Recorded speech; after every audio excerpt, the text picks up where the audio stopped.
Hola, hola, ¿qué tal chicos? Mi nombre es Ricardo y Mateo, Michalán. Aquí les traemos este pequeño tutorial. Ya que me gusta la electrónica y por hobby hago todo circuito de electrónica y para el armado de las PCBs pues estaba acostumbrado a la vieja escuela del planchado. Pero con este CNC pues se facilita el grabado para los PCBs.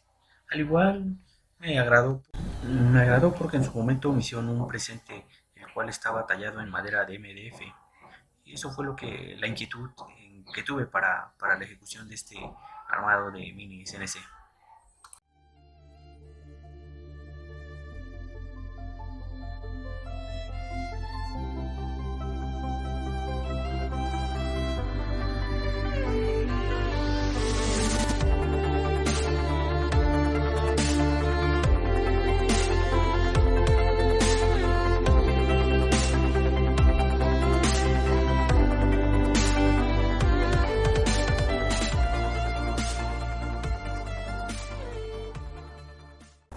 Como verán, aquí les presento el material el cual se requiere para el armado de este mini CNC.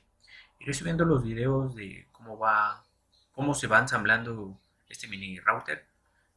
Digo, tiempo ahorita hay por esto de la epidemia que nos está atacando y con eso que estamos en cuarentena, es una muy buena opción para poder llevar a cabo este proyecto. Son materiales fáciles de encontrar.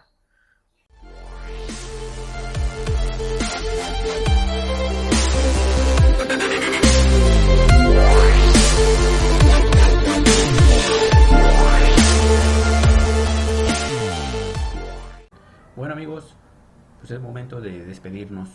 No sin antes agradecerles por su valioso tiempo, el haberse permitido de ver este video. Cualquier duda, comentario, sugerencia, favor de dejarla ahí en los comentarios, se la responderé a la brevedad posible. Hasta pronto.